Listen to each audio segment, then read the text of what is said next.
which I hope you are all members or will be soon. We do good work. I should acknowledge that we are on the traditional, ancestral, and unceded territory of the Squamish, Tsleil-Waututh, and Musqueam nations, for which we are grateful. Washrooms, that way and that way. There's signs. Exits, there's an exit there, there's exits there, and exit over there.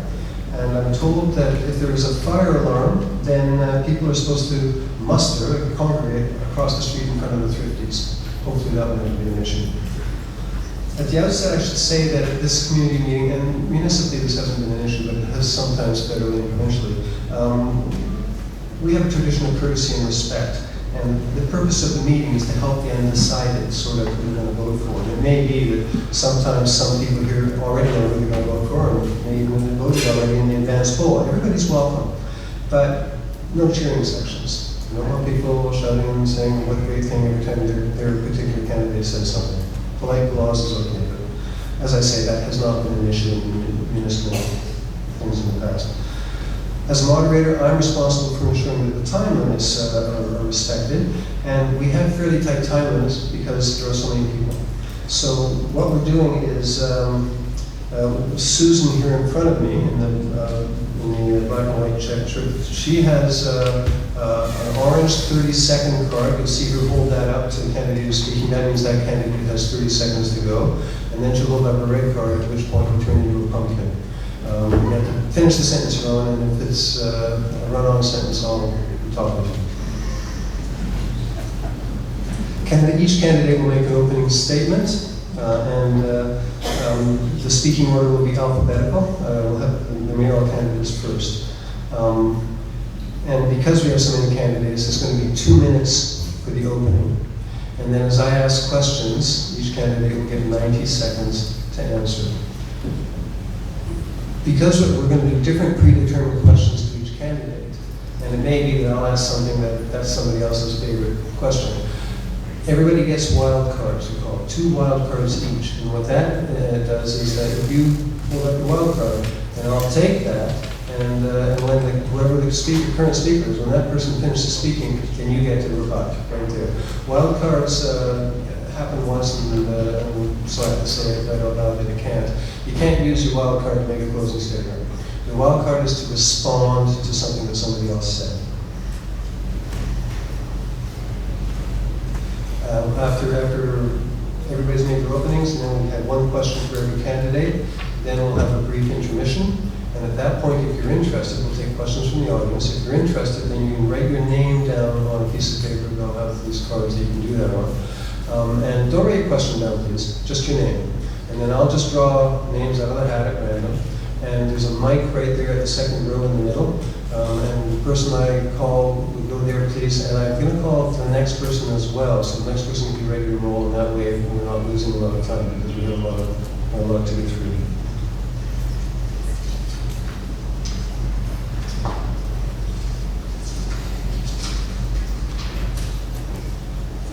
And audience questions is another thing that happens sometimes. Audience questions, I'm going to limit them to 30 seconds, please. We don't want speeches, and sometimes that has happened in the past. And again, 90 seconds for candidates to answer. Please, cell phone sound off. And I'll ask now, alphabetically, we start with Matthew Bond. You didn't get a mic, Matthew. Can everyone hear me? Or would you prefer a microphone? Microphone. We're going to check. Check. Are we on? Can everyone hear me now? Okay, great. Thank you. My name's Matthew Bond, and I'm running for mayor. As I was riding here from my home in Linmore tonight, I reflected on so many things that I love about this community. Of the creeks and the rivers, where on a hot summer's day, I spend time splashing and swimming with my 2 young daughters and their friends. On the forests and trails in our canyons, where in a heavy fall rain, I stand in awe of the power of nature. By trade, I'm a professional engineer. I have 15 years experience as a systems engineer, which involves solving complex transportation challenges across this province. I have 8 years experience on the council, where I've been the strongest, most consistent advocate for more housing options and modern transportation networks. This, combined with my education, skill, and passion for sustainable community development makes me well suited to lead this council and community over the next 4 years. We're in a time of unprecedented disruption, the climate crisis, housing unaffordability, worsening transportation challenges. The negative outcomes we're experiencing today are the result of decades of resistance to change. And unless we change, it might be hard, it might be really hard to change, but unless we change, we're gonna leave the burden to fix those challenges on our kids, and that's not right. Change comes with so much possibility and opportunity. We can implement solutions now to make our lives better and leave a positive legacy for generations to come. My priorities and ideas, as well as my commitment for a track and artificial turf field at Handsworth on my website, matthewbond.com. I'd invite you to compare those to the ideas listed on the website of a competitor and make an informed decision. On October 15th, vote Bond, Matthew Bond.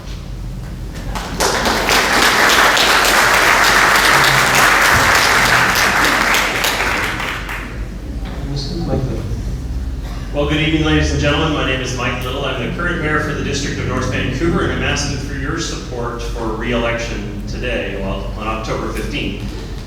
Before I was mayor, I was the councillor here in the District of North Vancouver for 3 terms. I also served in volunteer capacities throughout the community. As the chair of the Library Board, chair of the Heritage Commission. I served as the chair of the North Shore Emergency Management Office. I also served on the Recreation Commission and a variety of organizations throughout the community. So I have a very broad experience with leadership roles in this community.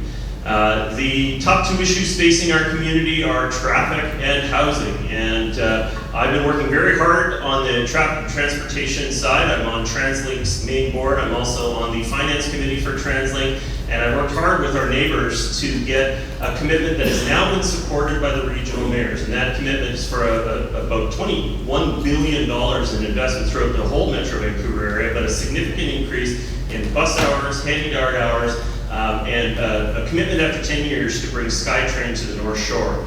And that is a significant commitment from the region to support us. But the biggest challenge we face in traffic is that we don't have a commitment from the provincial and federal government to replace the aging infrastructure of the Ironworkers Memorial Bridge. And I don't know about you, I used to live over here. It used to be very easy. If I had to go to southwest Vancouver to UBC to the airport, it was a 50-50 shot if I was going to go over the second arrows or if I was going to go over Lionsgate from this area. And now you would never make that decision because the downtown core, they made it so hard to traverse the peninsula. All of that traffic now goes over the Ironworkers Bridge. We need a plan for the Ironworkers Memorial Bridge. From day one, I'm going to be working with all of our partners to get a long-term commitment for the replacement of that. Again, it's been my pleasure to serve this community. I hope you ask lots of questions tonight, and if you ask them directly to me, I'll do my best to respond tonight or in the future. But once again, my name is Mike Little. I'm running for mayor, and I hope that I can count on your support. Thank you very much.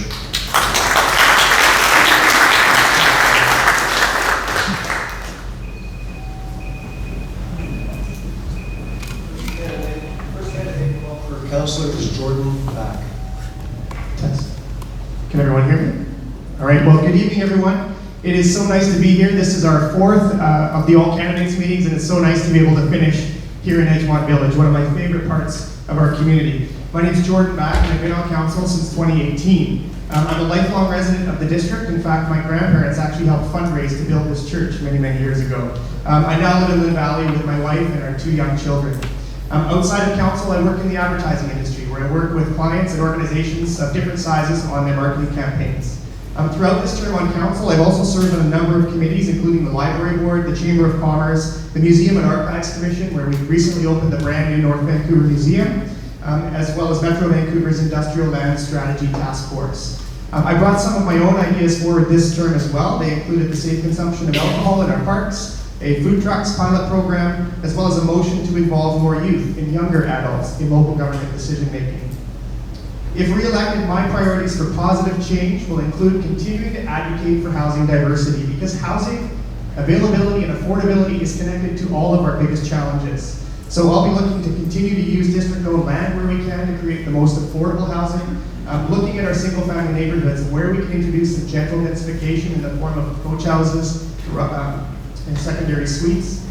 Advancing active transportation, because transportation is one of the biggest challenges that we face. I'm advocating for frequent transit, safe and connected bike lanes, and slower, safer streets so people can move around our community more easily and not always in a car. I'll be advocating for more public spaces and activating our public spaces. As we're coming out of the pandemic, I think people want to get together again. So things like concerts, festivals, community gardens. As well, I want to look to refresh many of our aging parks facilities. I also want to continue to be a voice for small business and make the district a small business friendly community. We don't have that reputation currently, and I'd be happy to talk a little bit more about that. But finally, we cannot tackle our biggest challenges alone, and I will continue to collaborate across the North Shore to work on our biggest challenges, and I look forward to your questions tonight. Thank you.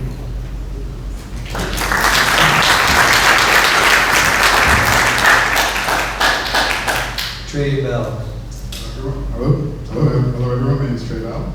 Besides time at Acadia University, I've been a lifelong North Vancouver resident. I grew up just down by Murdo Fraser Park, and my parents still live there on Sunnyside Drive.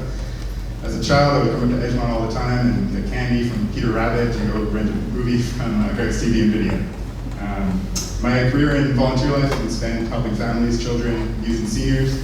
For the past 10 years, I've been the director of school-age care programs for a large childcare provider called The Haven, where I manage 6 before and after school care programs and day camps for anywhere between 200 and 300 children at any given time. For the past 4 years, I've served as a voluntary role on the Parkgate Society Board of Directors, and for the past 2 years, I've been vice president of that board. Parkgate's a nonprofit that provides low and no-cost programs for children, youth, seniors, and seniors. Growing up as a child, I witnessed my father, Kevin Bell, lead a group of concerned citizens to save the Maplewood Bird Sanctuary, which was going to be developed into a marina and strip mall. And that kind of was the impetus for me wanting to run for council, because I saw what a group of concerned citizens can do when they band together and get things done. My priorities for the upcoming term would be helping families, which means creating more childcare spaces, and which also means converting gravel fields into either turf or grass fields, as I've heard walking around and knocking doors that gravel fields just are not suitable for children to play sports on. Another major priority is climate change and the environment, which includes commitment to more green spaces, or keeping our green spaces standing, and having better park space, as well as continuing with the climate change measures that the current council was instrumental in putting forward, such as making new buildings account for all their greenhouse gas emissions. In terms of development, I would support continuing to use the official community plan and putting growth in the town centers of Lower Lynn, where I live, Lower Capilano, and Maplewood. I think Edgemont and Deepco villages have reached virtually the limit of the growth that they can provide. And having walkable town centers is part of the climate solution. My name is Trey Bell. Please consider voting for me. Thank you.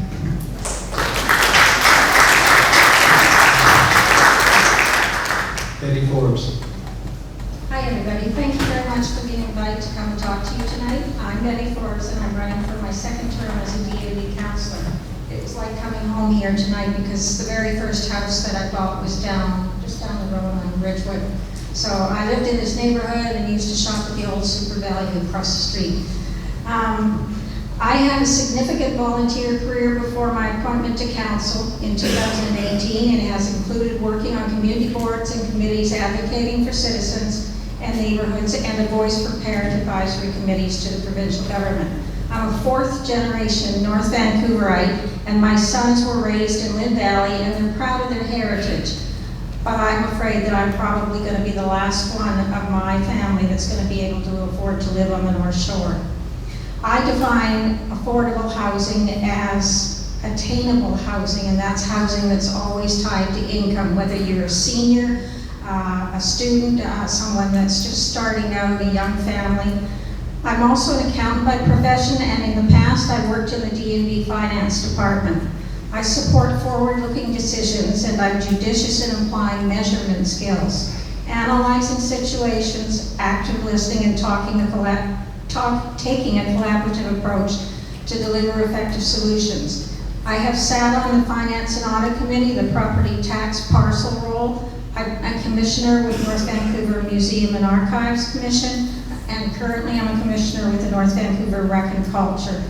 I'm also on the Advisory Oversight Committee, and prior to being a councillor, I was a board member of North Van Can, a board member of LDCA, a member of the OCP Implementation Committee, and a member on Save Our Shores.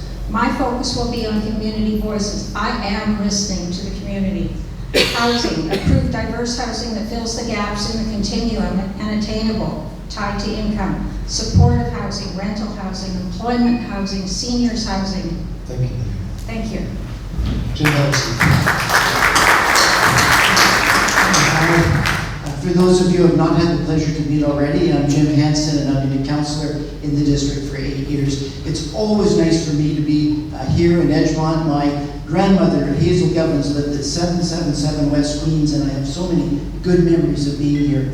I'd like to start by thanking the organizers of this fine event, and Mr. Chaster in particular. I'd also like to thank all my fellow candidates. Without candidates, there's no election. Without an election, there's no democracy. And I'd like to thank everyone for stepping up and contributing to the democratic process. And I'd like to thank you. You're doing the heavy lifting here today. You're having to listen to the candidates and decide through our positions the future of North Vancouver, and I thank you for that. As Mayor Little said, the issues, and they're well known, are housing and transportation. On housing, and this is an issue very important to my family, my wife Ruth is with us today, as is one of our adult children. We know the challenges facing adult children. We know the issues of housing. We need to prioritize affordable social and rental housing. Let's build the housing we need here in North Vancouver District, and not the housing the developers need to make money. And on no more of these tall concrete towers filled with parking garages and spewing out more cars into the most busy intersections. We have more than enough of that. On transportation, I commit to advocate for active transportation. I also commit to working with Mayor Little to ensure that by the end of this council term, we have a fixed plan with dates and budgets for rapid transit here to the North Shore. Not some vague, it's going to happen within a decade or two, a fixed and specific plan, and I'm going to get out of bed every day with a view to making that plan come true. So thank you very much. I'm sure by the end of the evening I'll have answered more of your questions. You'll know a little bit more about some of my platform and policy positions. Thank you for coming out, and I look forward to the evening. Thank you. Harrison Johnson. Hello everyone, my name is Harrison Johnston. I wanted to start off by acknowledging the Squamish and Tsleil-Waututh territory whose lands we're on today. I originally got into politics as a climate organizer. I was one of the lead organizers of the September 2019 climate strike, which brought more than 100,000 people to the streets of Vancouver. Through that work as a climate organizer, I have worked with municipalities from across Metro Vancouver on implementing their climate action plans. I have also lobbied and worked with provincial and federal government ministers to increase their climate action goals. Though climate is what got me into politics originally, the two key issues for me in this election are the same as most of the other candidates up here: housing and transportation. As a young person who grew up in this community, I love this community and hope to one day raise my own family here, but that possibility seems further and further out of reach every year. I've watched as most of my friends who I went to high school with have all left this community. The entire population under 50 years old has been steadily decreasing in the district over the past 20 years. That's unacceptable to me. And the reason for that is because we do not have the housing options that people need here. We need to increase the diversity of housing options by saying yes to building more secondary suites, more triplexes, duplexes, coach houses. We need to say yes to truly affordable housing so that students, seniors, low-income people, our teachers, nurses, healthcare workers that are essential to our community can afford to live here. We also need to improve our public and active transportation options so that people have a real choice to get out of their cars. Because right now, too many people are using the cars in the district because our public transit is slow, unreliable, and our active transportation is unsafe and disconnected. On October 15th, I hope to have your support. Once again, my name is Harrison Johnston. Thank you.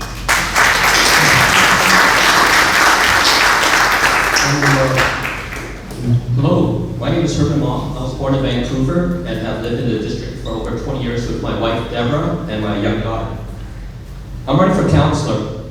because I can make a positive difference on council and fight for policies that keep the district a great place to live. I have extensive experience working with various levels of government and in management. I have been on the board of the Downtown Vancouver Association for 15 years and have managed the BCIT downtown campus for over 9 years. In terms of the district, I have been the vice president of the Pembroke Heights Community Association for 19 years, vice chair of the North Vancouver Recreation and Culture Commission, a member of the Community Services Advisory Committee, and North VanCan, which is a network of community associations. I understand the issues that people in the district face. As someone who has engaged with council over the years and have experience in working with a wide range of community groups, I will bring a diverse perspective and a collaborative approach to council. I have attended the majority of council meetings during the past 3 years. I will also be a voice for concerns from residents who live in the western part of the district. As you may know, there is no sitting member on council from west of Lonsdale. In terms of key issues, we need to address mobility, affordable and senior housing, and to ensure that our local businesses are successful. We need to have a strong economy because from that comes opportunities for everyone. These are complex and interrelated issues. Councillors need both new ideas and the experience to deal with them. We also need to ensure that we don't forget about things that make the district a great and safe place to live, such as parks, bike lanes, dog parks, trails, and sports fields. On that note, we need to partner with the Board of Education as they have a big impact on our sense of community. During the past couple of weeks, I've spoken to other candidates. One different experience that I can bring to council is a deep understanding of housing and affordability. I have worked in the BC Housing Real Estate Department for over 5 years. I know we can make housing more affordable. For starters, and while balancing the need for light industrial land, we can leverage the funding. Herman, to be continued.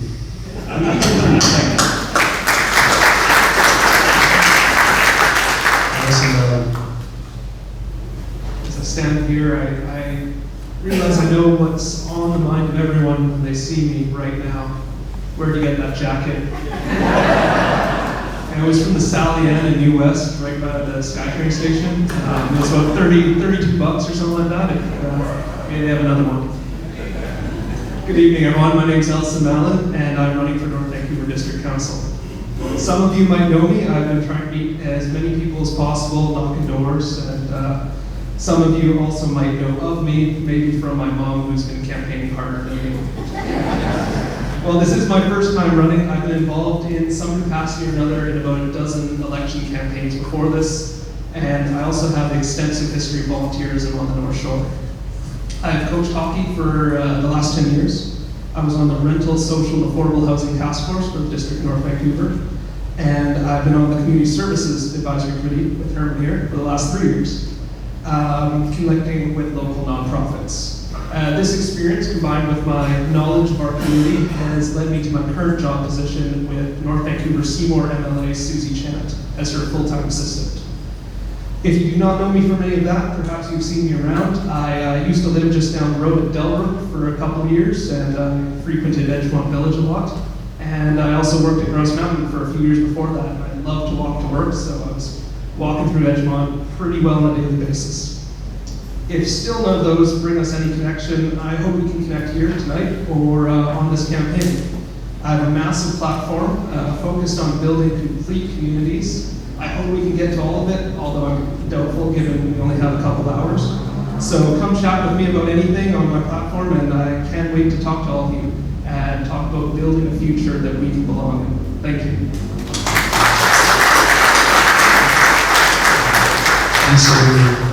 Hi everyone, thank you for coming. I'm Lisa Murray. I grew up in Deep Cove and I have 26 years of experience on District Council. With only one exception, Council has approved every development application submitted in the last 10 years, and it is more expensive than ever to live here. The interchange has relieved some internal congestion, but as build-out continues in the city of North Van and the district, it will fail. Mayor Little is working hard to secure rapid transit to the North Shore, but we are competing for senior government funding, and as the door to the sea to sky and the island, we continue to face daily gridlock on Highway 1. There are a lot of sirens, but not enough doctors, nurses, or pandemics, and or paramedics, pardon me, and our health, there's enough of those. And our healthcare system is broken. This is a balancing act, and right now we are lopsided. Housing has become a commodity. Only increased interest rates have slowed the market, with housing affordability and rental rates still out of reach for many. The concept of supply and demand to lower prices is a myth. Inflation is skyrocketing, the region has more cars than ever on the road, taxes and utility rates are going up, not down. Our current OCP has not been followed. We removed industrial land and parkland for housing, displaced residents in older affordable housing, which we should have protected, and ignored the need to include services to sustain these denser communities. We need to go back to the plan. As we build, land values rise. It is the biggest impediment to affordable housing. We need assessment and tax reform. We also need to work together and understand that we can't be everything to everyone, and that we need to manage the house responsibly. Density has a place, but we have to understand the impacts of what we already have on our plate before we continue. My father taught me to give back, and my mother's taught me to stand up, speak up, and be heard. Please return a balanced council that you can trust, that listens to the community, is respectful, and understands that the district is more than constant redevelopment. Thank you, and please vote for me on October 15th.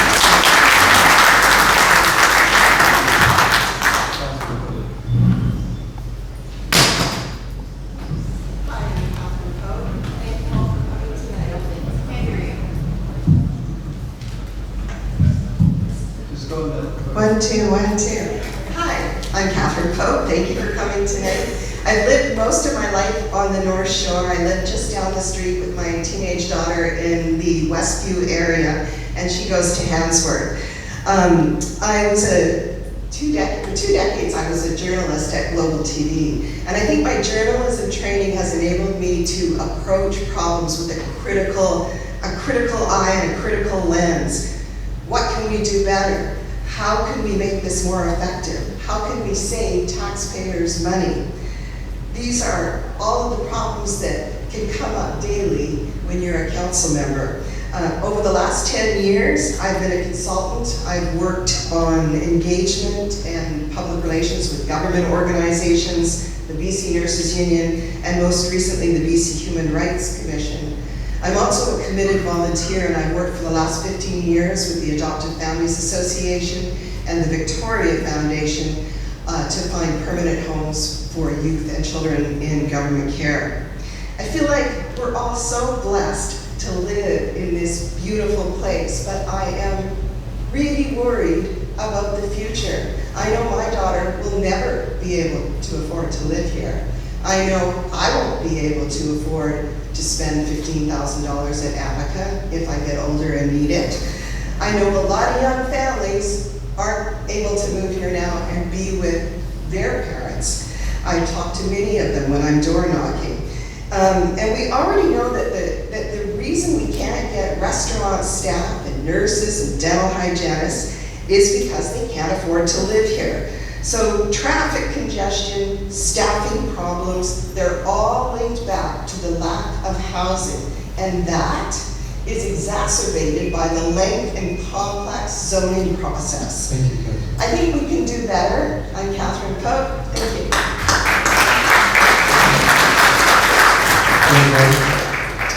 Thank you very much. My name is Greg Robbins. It's so nice to see you here on a Friday night of a long weekend. Thank you for showing up for democracy. I was raised to believe in the value of community and neighborhoods. To me, that means a home for everyone, safe streets for all, and the stewardship of our natural surroundings. And having lived on the North Shore for over 2 decades with my wife, 2 children, Marley and Tyler, my priorities include more flexibility in the types of housing through zoning reform, safer routes for bikes and pedestrians, increased resilience in the face of climate change. Now, for housing, we need to follow the footsteps of other progressive municipalities and give flexibility through an update of our zoning. Our bylaws are over half a century old, and that reflects the restrictions on housing from a bygone era.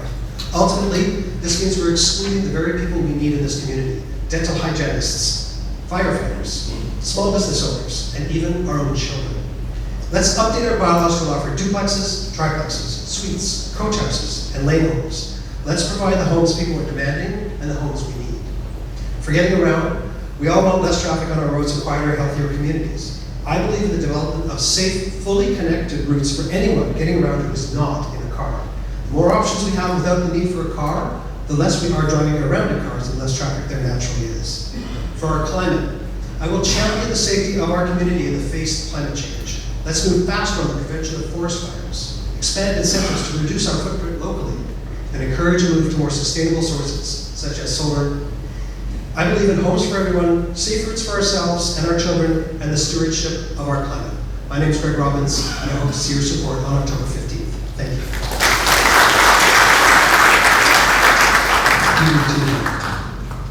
Good evening, everyone. My name is Peter T. Van, and I want to especially say thank you for coming out. That's a big ask to ask you to come out on the Friday long weekend, so thank you very much. I'm running for a position on the council. I ran in 2018, but was not elected that time.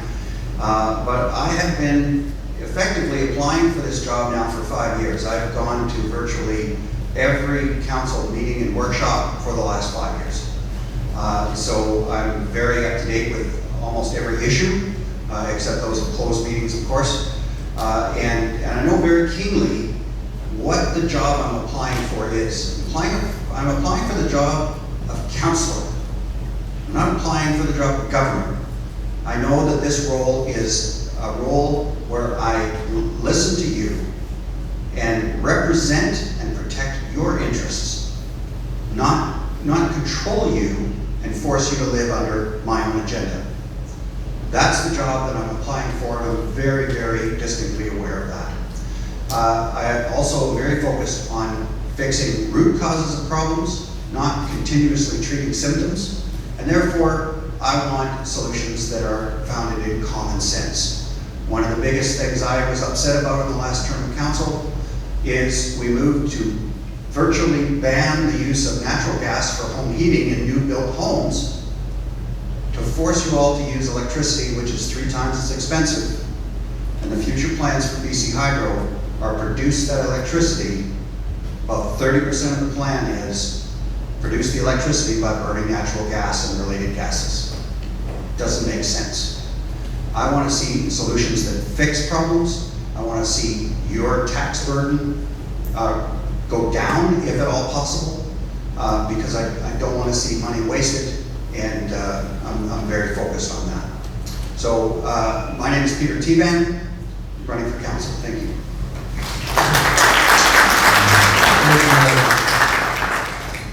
Hi everyone, my name is Clayton Wellwood, and I grew up in North Vancouver. I live in the Linmore area with my wife and 2 kids.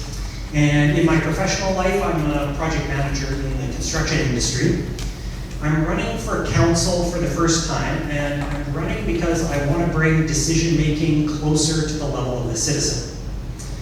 Now, what could that mean? Well, I have a few ideas. One is referenda to gauge public opinion on various matters. Perhaps a yes or no ballot to all the citizens in the district asking if they want to allow zoning for coach houses on single-family lots. Another way to achieve decision-making closer to the level of the citizen might be a greater role for community associations. So for this, I imagine something beyond just consultation. So perhaps community associations, if they want to, they could be involved in approving minor zoning variances. At the very least, I think that the district should do more to give visibility to the community associations, like listing them on the DMV website. Another initiative could be letting existing residents decide what kind of community amenity contributions developers are required to provide with new projects. But I would like to hear your ideas as well, so feel free to reach out to me and share your ideas. You can find me at votewellwood.ca. Thank you.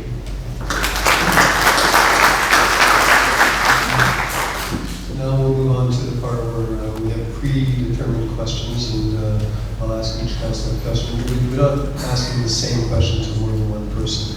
And so the wild cards, which can be used any way you want, is for people to respond to answers given by others. So I'll start again with the mayoral candidates and Matthew Bond. With the new gondola under construction, which will give Grouse Mountain its largest capacity ever. And with the increasing population of with the ever-increasing popularity of the Capilano Suspension Bridge, and with the massive residential development at the foot of Capilano, traffic congestion along the Capilano corridor and at the intersection of Cap Road and Marine Drive will become worse than it already is. How would you address this problem?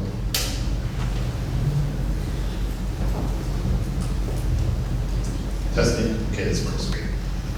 Over the long term, as part of our commitments to a greener and less polluted place on the North Shore, we have to reduce the use of motor vehicles.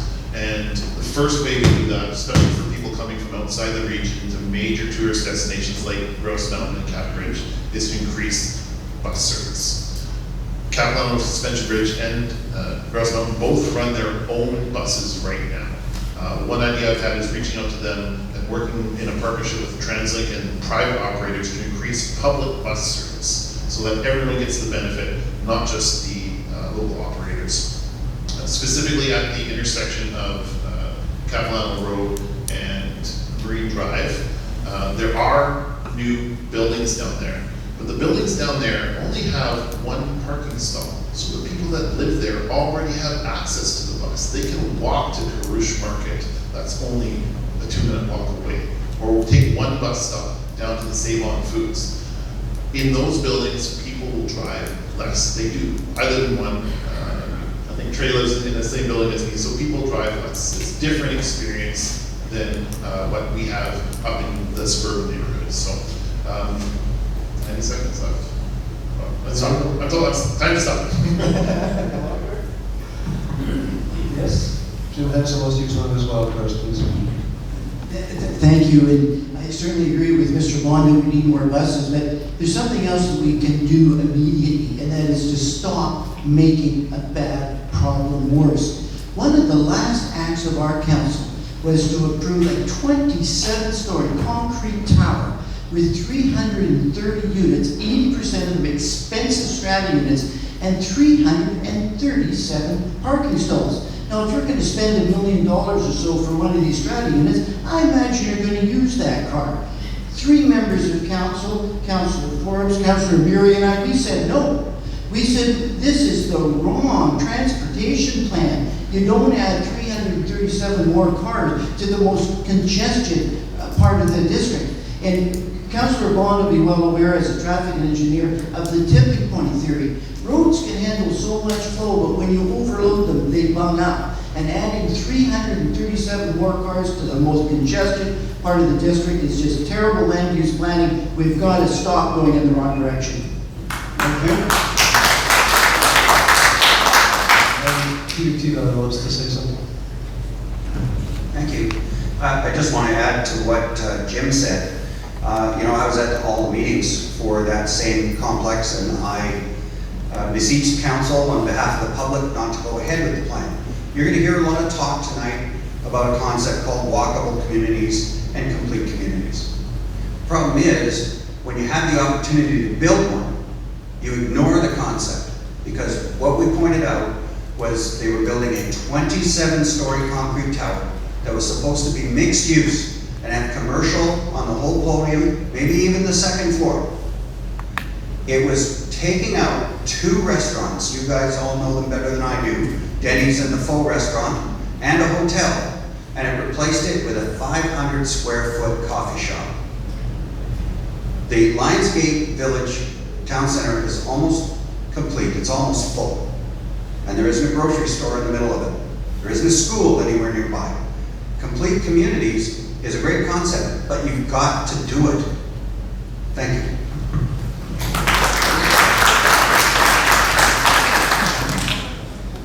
Mayor Little. Many bylaws are outdated, inconsistent, and do not reflect the significant changes in our community culture since they were enacted. Residential noise and nuisance bylaws, for example, fail to protect the peace and well-being of neighborhoods. Will you work toward reviewing, updating, and then enforcing such bylaws? Yeah, thank you very much for the question. Yes, and we do on a regular basis update our bylaws.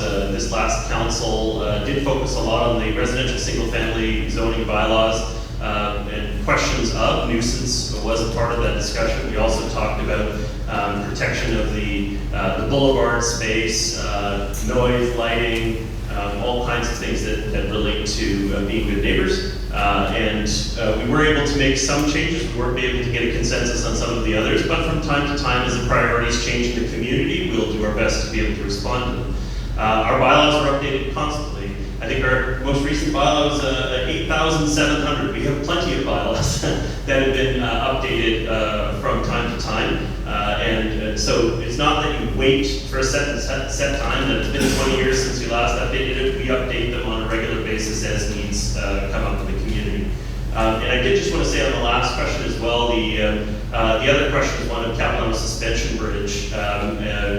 We definitely need to sit down and talk as a neighborhood about what we could do to maybe receive the guests on the other side of the road, because right now Capilano Suspension Bridge is paying someone to hit the button to stop traffic every 120 seconds in order to be able to get their customers across. And so we keep changing the timing of the light, and they keep sending staff to hit the button on the light.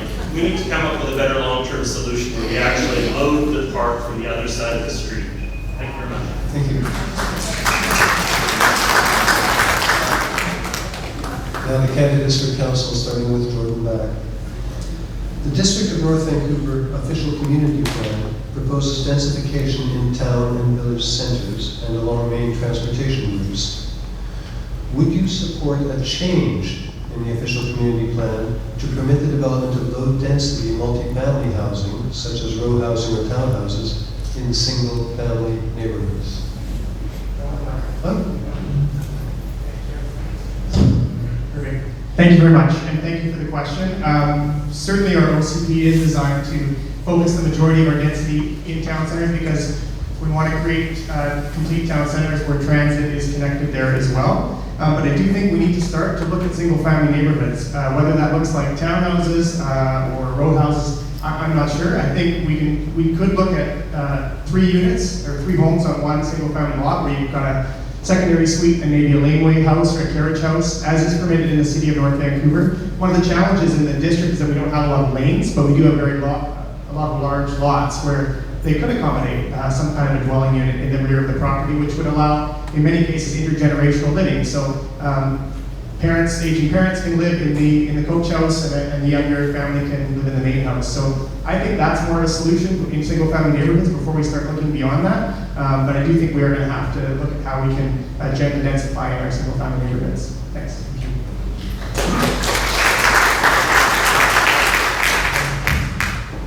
Trey, a question on transportation. The district's official community plan calls for an expansion of transit and active transportation options with the objection of achieving a 35% non-driving mode share by 2030. During COVID-19, the use of public transit dropped dramatically while the use of cars significantly increased. What specific steps would you take to meet the 35% goal? Thank you for the question. I just want to say I supported the hub cycling platform for active transportation. I think having separated bike lanes and having proper biking infrastructure is very important. I also think that more community shuttles would be ideal for North Vancouver, especially in the outlying areas where we don't always need these huge buses. We sometimes see maybe only a couple people on them. So just a different mix that we need to talk to Translink about. And of course, like has been mentioned, eventually we'll need a linked rail link to North Vancouver, either SkyTrain or light rail. I think that's going to be what really gets people out of their cars, and hopefully that can be done via a new bridge, either the rail bridge or the secondary bridge. So, yeah, thank you.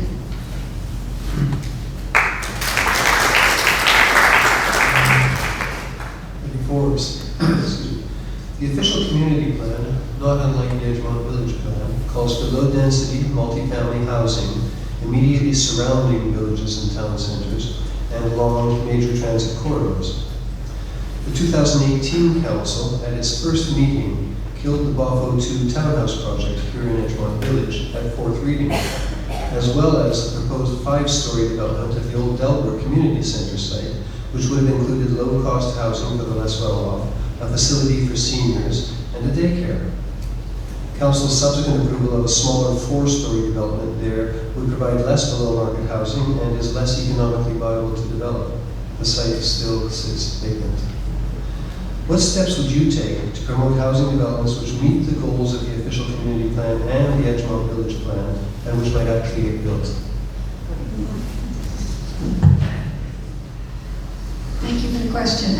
Those two projects actually got to the third reading with the previous council, and they came before us second meeting of the brand new council.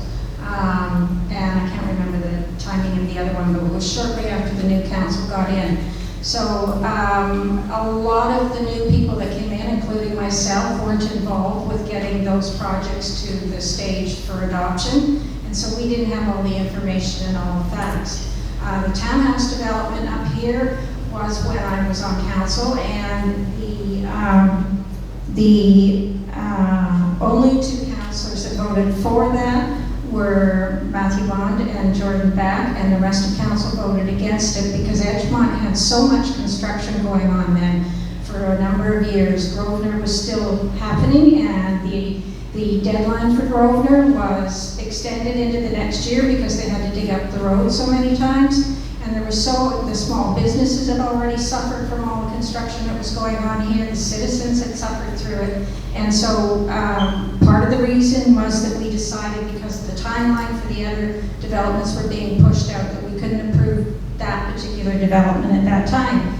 They were also not filling the gap that was in our continuum, our housing continuum, because they were very expensive. They were going to be $1.5 to $2 million townhouses. And that wasn't going to fill our continuum gap.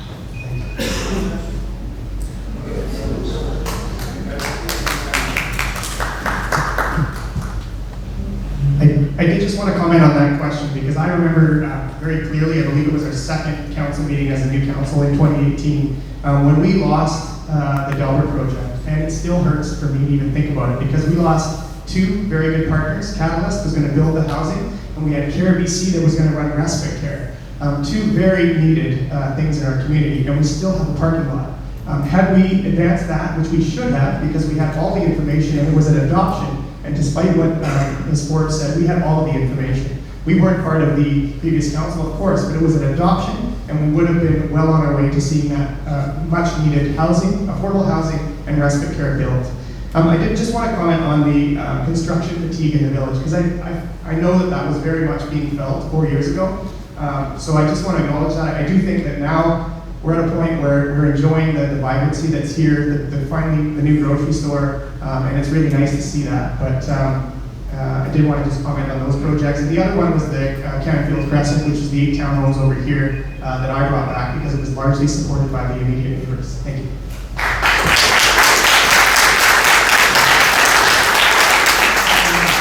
I want to use this opportunity to speak to those two votes that the majority of the council cast and I cast with respect to those projects.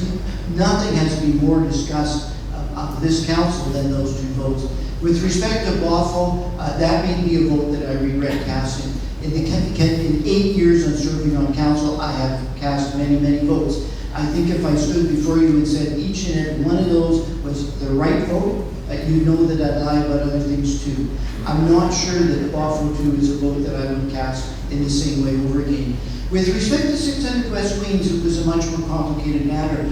There we were allocating district land, some of the most precious land that we have in the district. The affordability was not very good. I regret that we were not able to resurrect a respite care, but we did get the project going over again, and we are getting it with a better affordability. But I'm going to say this. I would way rather be with a council that talks about what we're going to accomplish 4 years from now than spend a whole lot of time talking about these votes that were cast 4 years ago. Thank you very much.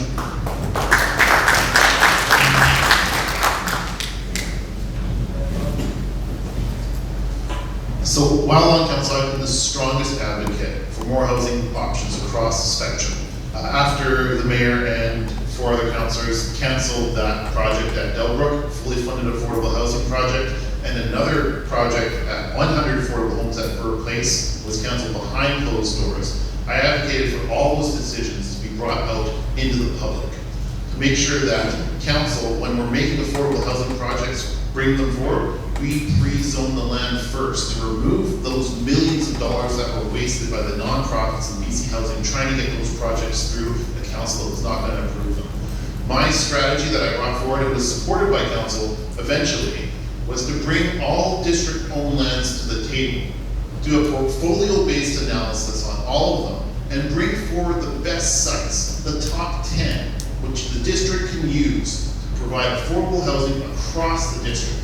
And thankfully, 2 of those sites did come forward, actually 3, Riverside and maybe we'll get to that later. Thank you.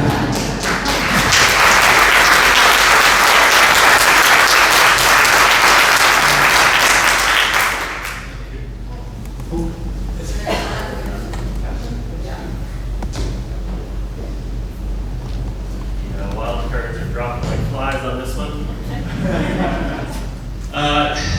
Yeah, so people look at the situation and they go, why did that happen? Well, I can tell you that the last council took the item up to 3rd reading, and while we were all campaigning, keep in mind that that last vote was taking place in the middle of the election. It wasn't taking place 6 months before. It was actually in the week before the ballots were cast. There was a decision. And I sent a letter at the time saying, keep the public hearing open. Let the new council ask their questions. Let the project continue. And instead the decision was made to close the public hearing and force the new council to either vote for it as is or vote it down as is. The council did not have another choice. And so the council decided to vote it down at that time.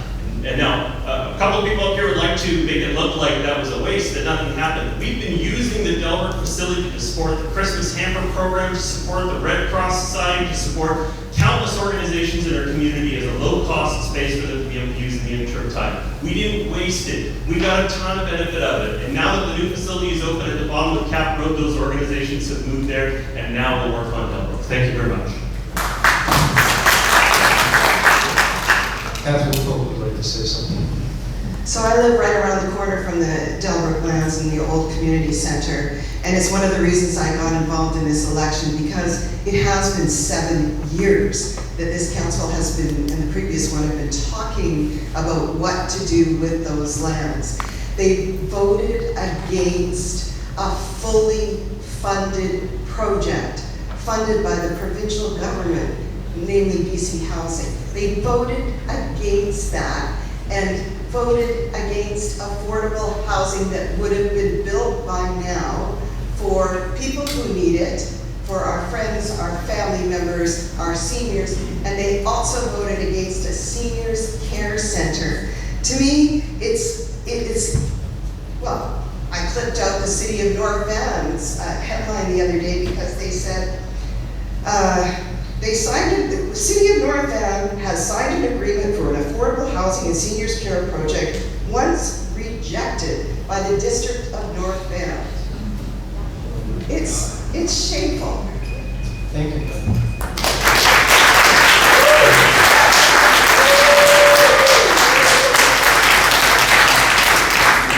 Clapping's okay, cheering is permanent law.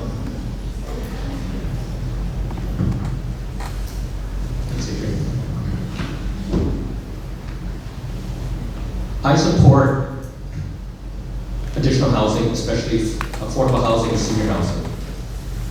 I work for BC Housing. There's a lot of discussions that I cannot get into. That project was not funded by BC Housing. It was CareBC. BC Housing is a great partner to have. That's something that we need to take advantage of moving forward, is to utilize the provincial funds and federal funds. That's something that this council, if I were on council, I would work towards using senior level government funding to help with our projects here. Thank you.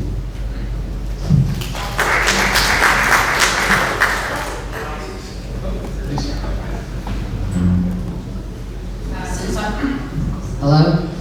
Since I've been around for a little while, we're going to fill in the gaps here a little bit.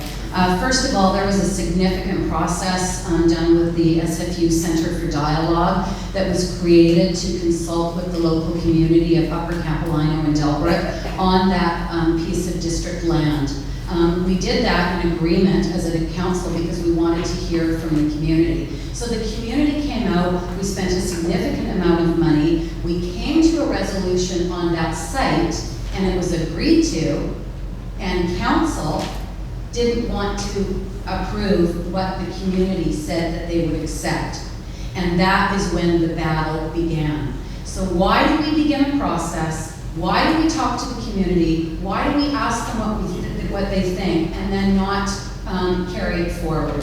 There were complications with the partnerships, and it's very easy to say that we canceled affordable housing, but there's a lot of details that you, the community, do not understand. There was a council that wanted to sell it for market development at one time, and there was a majority of us that fought that. Thank you.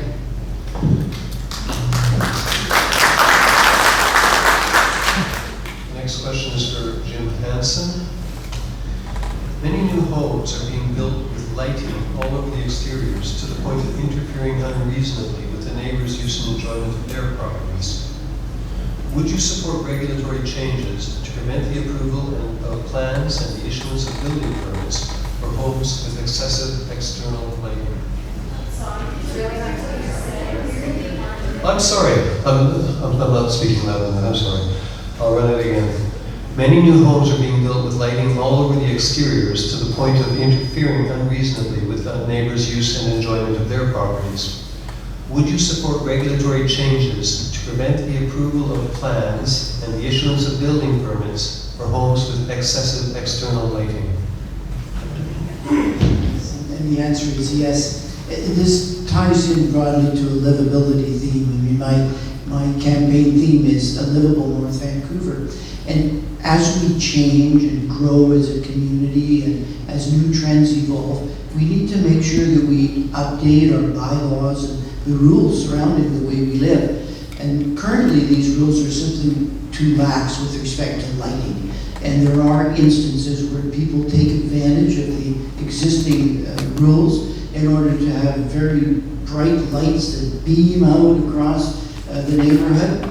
And I don't think it's fair anymore just to say, well, that's their individual choice, because it's interfering with the way of life. And modern lighting is much brighter, it's easier and cheaper to have a whole bunch of illumination than it used to be. So not only with lighting, Mr. Chester, but with other topics, we need to look at how our society is evolving, how our community is evolving, and update our bylaws to ensure that we achieve livability for the citizens in North Vancouver District. Thank you.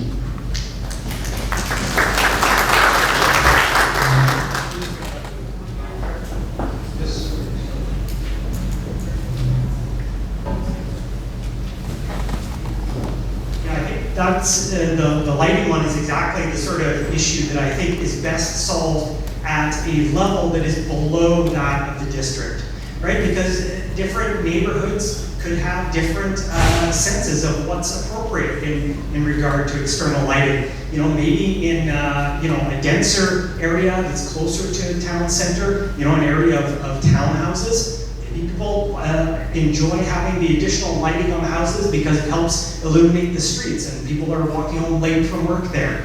I think that this is the sort of thing that, you know, if community associations had an appetite for it, they could facilitate those sorts of decisions and negotiate between neighbors.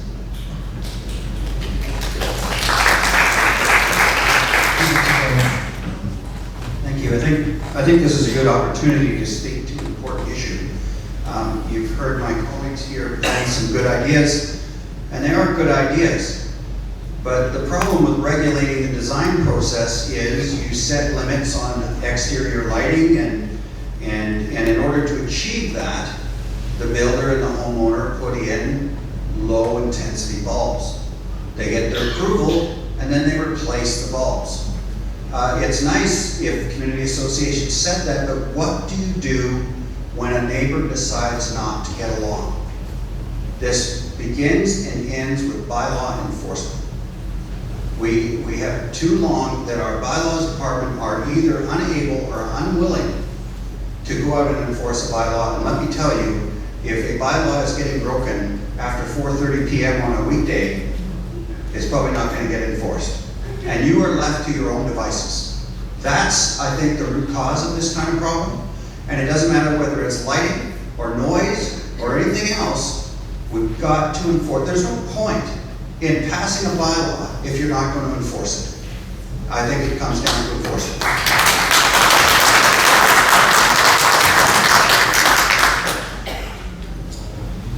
Harrison Johnson. What procedures should council establish to respond to earthquakes, forest fires, and other natural disasters, and how should council inform the public?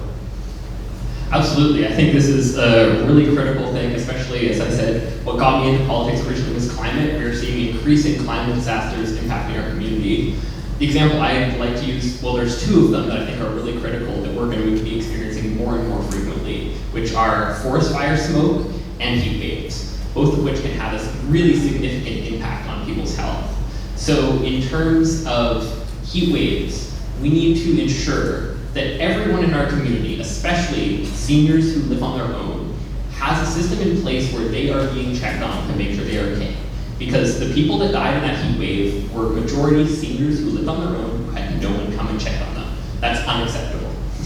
For forest fire smoke, we need to improve access, and this is also actually for heat waves, and for basically any community disaster we face, we need to improve access to our community centers and rec centers, libraries that can be used as cooling centers, ways to get out of the smoke. Then I'll move on quickly. In terms of earthquakes, there's also a lot that needs to be done in terms of working with, especially the school board and the provincial government, to make sure that all of our facilities, whether they're schools, libraries, rec centers, are all up to the top standard we can get them to in terms of being prepared for earthquakes.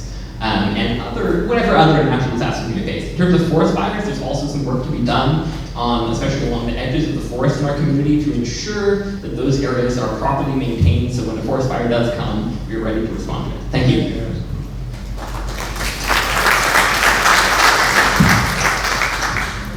Herman Moth. The district's operating budget continues to increase faster than the rate of inflation, and revenues are not keeping up. As well, user fees are going even faster. What municipal spending would you reduce or eliminate to minimize tax increases?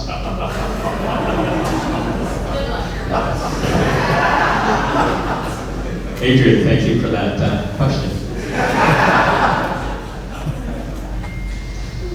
When the budget was recently presented to North Van by Rick Dadalat, he talked about urban renewable services, and the district does do a good job in managing their increases to a minimum, 3%, I believe.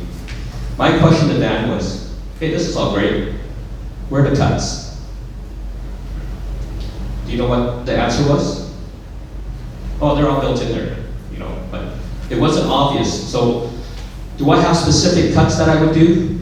I cannot stand up there and say, cut A, B, and C. I cannot do that. But there are definitely things that we need to look at that as innovation, as people's needs change, maybe the level of service can also change. But we need to go back and look at those. So one, we need to be responsible for how we're spending our money. So we should look for cuts. Two, I'm a taxpayer too. I'm not looking to pay more taxes.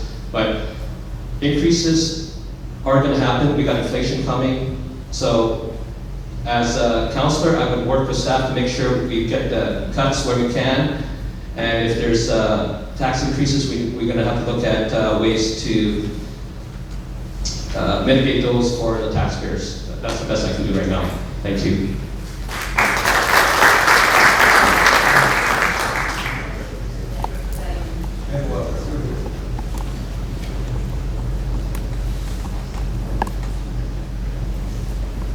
Thank you. I'd just like to respond to that question a little bit, because one of the things that I want is a full audit done on our capital and our operating budgets, because especially on the capital side, these budgets are done on a 5-year rolling basis. So they're not set in stone, but things can be planned this year and then be started or completed 5 years from now. I think we should be looking at those capital plans annually and deciding if they're still relevant. Do we still want what we planned for 2 or 3 years ago? And that would be one way to reassess what we're spending our money on as far as capital projects. On our operating side, some of the expenses we haven't had a whole lot of choices on, just because of inflation, union wages, things like that. Wages and benefits are the biggest expense for the municipality. So some things we have some flexibility and some we don't. Thank you.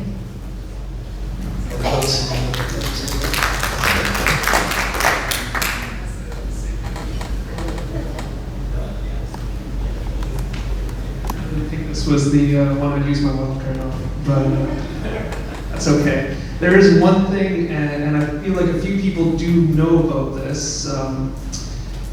A major source of lost revenue for municipalities is property taxes from large-scale industrial landholders. They challenge them, even though there is no challenge, and municipalities lose millions of dollars in potential property tax revenue every year from that. And that's a broken system that the province is working on. We actually have a district resident who's been an amazing activist on this front. But it's something that I think district council and municipalities across BC really need to step up on and lobby the province more on, because I think the estimates are in the $200 to $300 million a year of property tax revenue is lost there. So, also the library board, I don't know if everyone remembered that news article. We have to merge the library boards. I think that is a pretty common sense solution, but we don't actually have to look at cuts as much as we have to look at lost revenue. Thank you. Don't sit down. Would you support the creation of more bike lanes and cycling infrastructure, even if it meant eliminating or reducing on-street parking in commercial centers such as Edgemont Village? Okay, that started off easy, but I am a big advocate for increasing bike lanes and creating a connected network of lanes. One thing I maybe disagree with some other people on who are very pro-bike lane is I think we need to take the bike lanes onto more side streets wherever possible. I am someone who cycles pretty well every day. I don't feel comfortable, even with those little plastic barriers on the lanes, I don't feel comfortable when a big truck whips by me. Those things can squash those plastic dividers like nothing else. I think our bike lanes need to be raised, elevated, and separated from traffic. I like the concept of the wider sidewalks that are bike lanes and sidewalks. Those just allow for a more open feel to things. It makes for a more walkable community even when the bike lanes aren't being used. I'm thinking especially like steeper slopes, and on rainy days, there's still somewhere to walk. At the cost of parking, I think there are areas where we can take away parking, but we have to be very specific about those spaces. I think for parking, we do have to make sure that if we are concerned taking away parking for the use of active transport, we have to realize who are the residents who are living there, what are their needs. We need to make sure we have accessible parking spaces for people who have mobility impairments, or who need to use their vehicle to get to their essential appointments. I'm especially thinking seniors and in our public parks. Thank you. Thank you.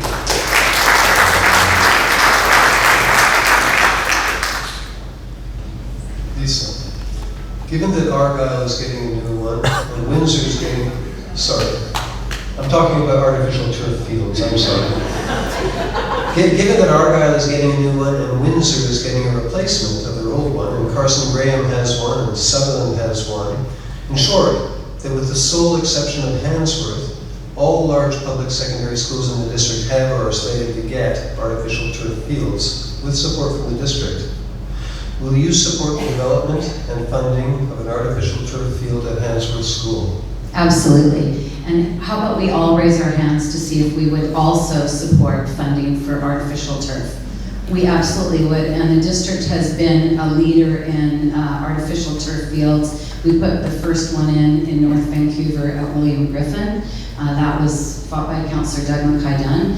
Currently, we're looking at replacing about $10 million worth of artificial turf fields at the moment. We've got Inter-River down by the Holiday Inn. That's been preloaded, and that field's going to come online next year. Argyle will be online next summer. It took 5 years to fund that field. They're anywhere between $3 and $5 million each.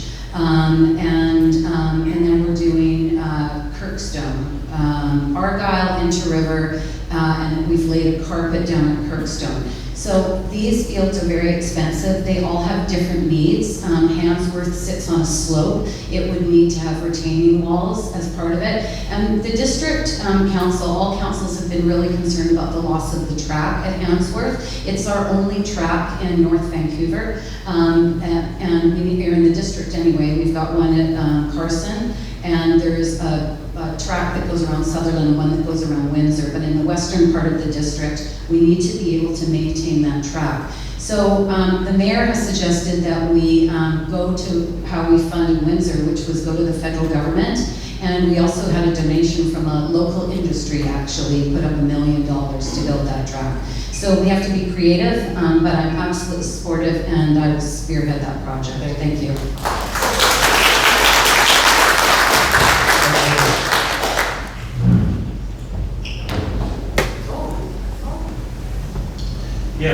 Thank you very much for the question. First of all, I would like to take a little bit of time and just recognize the school board trustees that have come out here tonight. I see Linda Monroe, Cole Bierman, our school board chair. I saw Lane North. I believe George Chacos was out the front. Cindy Gerlach was here at the front. First of all, they do an incredible amount of work, and during COVID, they had to entirely pivot how they delivered education in the community. So I just wanted to say thank you very much for the school board. This project, I support it. We've been progressively working through the high school areas, and I think that having artificial turf field at that location makes sense because we don't have much any artificial turf field west of New Delbrook and the old Griffin Field there. But the other challenge is the reason why the other ones went first is because of lighting. The other locations, it was okay to immediately build a significant lighting source. To take advantage of the $5 million investment into artificial turf fields, you have to extend the hours. And the challenge with Handsworth is you have single-family neighborhoods entirely around the entire field. So we're going to have to talk about how that would work. Because if you can't have lighting, you can't take advantage of the artificial turf field to maximize the use. Thank you very much. Thank you. We gave Mike a bit longer because he was congratulating and thanking the school counselors. Catherine Pope, what initiatives would you support to attract more business, industry, and employment to give the district a more diversified tax base? Sorry, I thought the first part, and I didn't quite hear the second. I'm sorry. What initiatives would you support to attract more business, industry, and employment to give the district a more diversified tax base? Well, I think one of the biggest problems for businesses right now is staff shortages. I met a number of people at the Chamber of Commerce the other night, and they're struggling to bring in anybody who they could hire for the restaurant jobs, for all different kinds of jobs. In fact, I think Handsworth hasn't even had the cafeteria open because they can't get workers in there. And so I think what we need to do is to get at the heart of the problem. And the heart of the problem is the transportation and housing affordability issue. So again, we need to be thinking and planning for workers' housing so that people from all different kinds of diverse businesses can bring in workers to work for them and add to the tax base.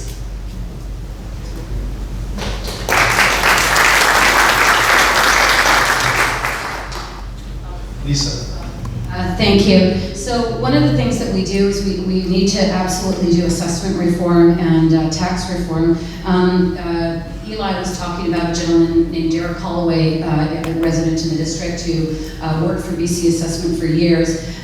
We have a glut in Metro Vancouver of industrial land. Sadly, the pro-development side of our council has rezoned industrial land over the years in the district. Council has also been remiss, and you can look down on Marine Drive as an example.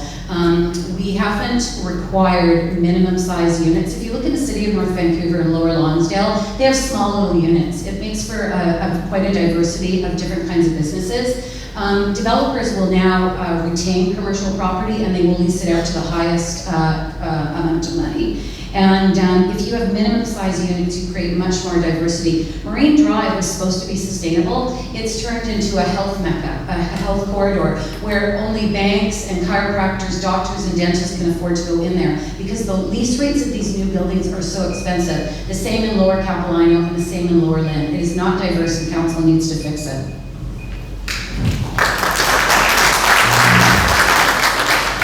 Jordan, back.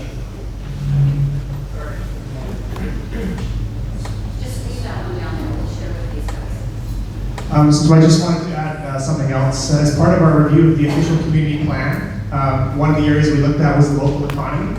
And we will be hiring, I think we have hired, a person in-house at the district who can really be a business liaison and be a point person. Because one of the challenges is when you're a small business owner, you're busy. You're trying to sell your products or your services or make sure staff are getting paid. And you don't have time when you have an issue with the district to know exactly who you need to go to. So we're going to have somebody that can be that kind of, I call it a concierge service. You can go to the district and they can direct you and help you along. But I think we need to make this a more business-friendly community. And one of the things we need to do is help businesses that want to open up. I know I was not too long ago talking to somebody that wanted to open a craft brewery in the district. And they said, you know what, we really wanted to be in Lynn Valley, but it was way too hard to get through all the red tape at the district. So they ended up in the city. So I think we can learn from other municipalities as well in terms of how we work with businesses and create, get the businesses that we want in some of these town centers that are going to bring the sort of vibrancy that we need, because that comes with small business. Thank you.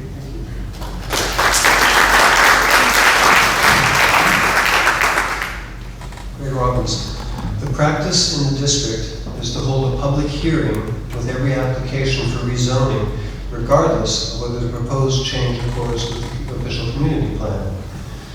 Under what circumstances, if any, would you favor waiving a public hearing for zoning changes which are consistent with the official community plan? Yes, that's a wonderful question, and certainly one of the things that bogged down the process, I was speaking to a builder on the way in, is this everlasting process. In fact, I was just looking at some of the development permits on the website, and the oldest one there is from 2017. I'm not sure if that's a web update that needs to be done, but that was a long time ago. So we need to remove the friction. When you are looking at building something, whether you're large, medium, or small, time is your enemy. It really is. Your costs go up, your plan, things change around you, and eventually, you know, your holding costs are expensive, interests, loss of capital based on how much you're paying in interest. So it would be prudent to revisit the bylaws and remove the friction and make it easier to implement anything that we want to have in the district. It makes sense within the confines of the OCP.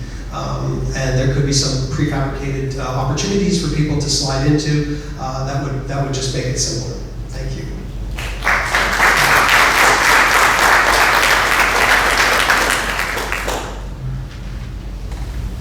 Thanks. I was just going to say, I would support, in terms of creating social housing or supportive housing for people with special needs or seniors. This is the type of thing we can maybe forego the lengthy process and get these projects moving faster as long as they fit into the OCP.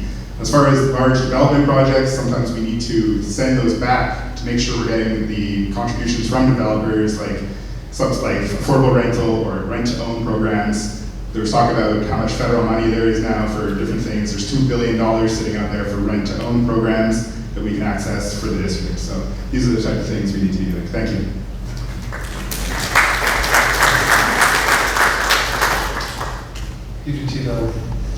The District of North Vancouver is consistently neck and neck with the District of West Vancouver in having, by a good margin, the lowest rate of population growth of any municipality in Metro Vancouver.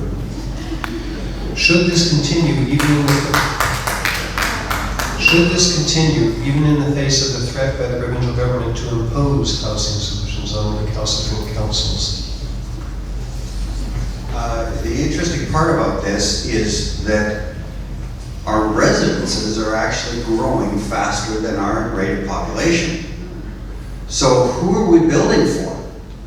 Because if you look at the last census, the census population indeed went up, but also did the empty units. So we need to be building the right housing for the people who actually need it, not for offshore investors. Because the population results from building affordable housing. If you build $4,000 a month rentals, and the perfect example that I know the stats on is, you've all seen the news that there's empty units in a brand new Kiwanis Tower. Why? Because a one-bedroom unit for a senior costs $1,570 a month, plus $90 for a parking spot, plus about $200 a month for rent, and a storage locker. It's about $1,900 a month. How many more of those do we need? We need truly affordable housing, which means that either your rent factor is based on what your family earns, or housing that is targeted at a maximum of 30% of the median income, not for District of North Vancouver, which is $30,000 higher, 30% of the median income from Metro Vancouver. If we build that, they'll be full. Matthew Bond. One thing I think that's important to have on council is people that understand demographics and statistics. How many people here live in their home either by themselves or with a partner? Now, 20 years ago or 30 years ago, did you have kids that lived in your home? Where did they go? The population in your neighborhood has gone down because your kids are no longer here. So that's why there's more homes and the population stays the same. One of the important things on the North Shore is if we do not increase the number of people that can stay here and live here, that lineup on Highway 1 of everyone leaving the North Shore in the afternoon to get home to Langley or Maple Ridge or maybe even somewhere beyond Hope is just going to get longer and longer. So increasing our population, especially of young people, is very, very important to the long-term sustainability and viability of our community.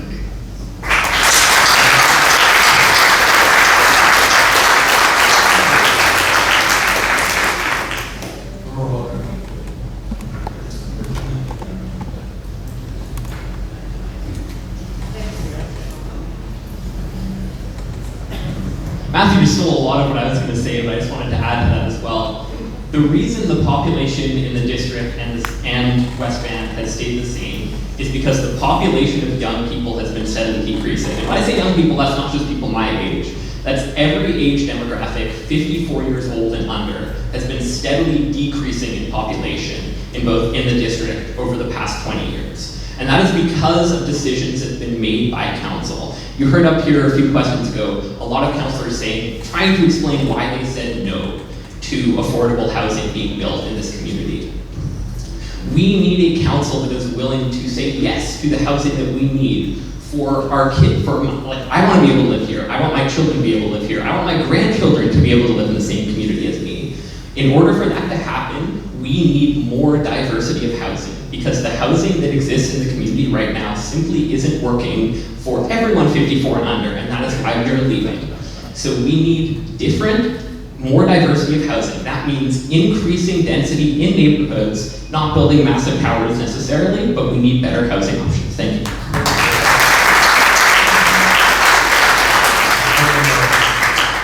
There's 2 points I want to touch on, and Trey brought it up earlier, and this is kind of finishing my thought from the opening.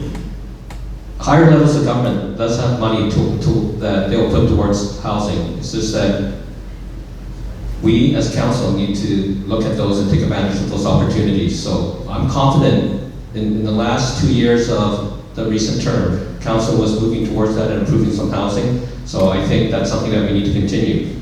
On the second point that was talked about in terms of the government coming in after and dictating land use and zoning. So at the first all candidates meeting, I was asked this question about 3 times. Herman, you were for BC Housing. How are you going to be a councillor and work for BC Housing if the government says to council, you have to use land this way? So, I've had some discussion with my wife, and, I've been thinking about council for probably about 3 years. And if it comes between your interests, I'll put that first. I will leave my job at BC Housing and make sure that your interests are represented. Thank you.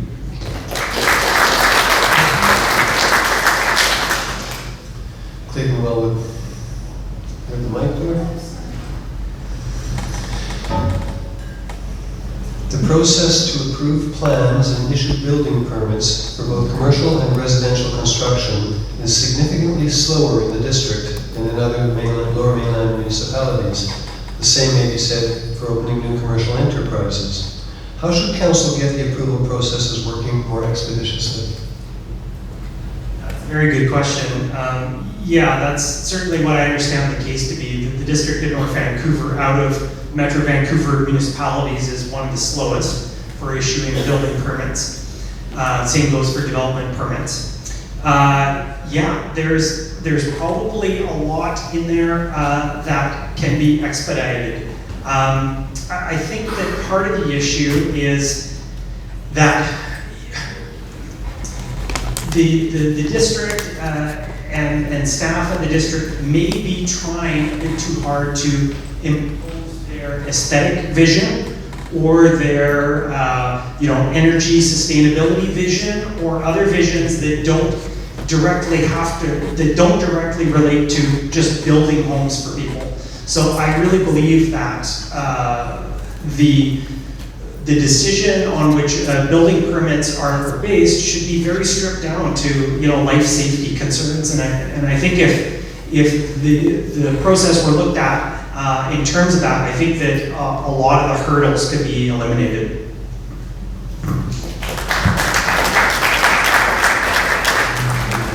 We'll move on to audience questions now, and what we'll do is have a 10-minute break, I don't know who's got bits of paper, but we're going to have paper and pencils handy, so you can just write your name down on a piece of paper. There, Elizabeth back there with the basket has it. Write down your name on a piece of paper, don't write your question down, and then I'll draw them randomly, and we'll have audience questions after the break. We'll stop for 10 minutes now. Thank you.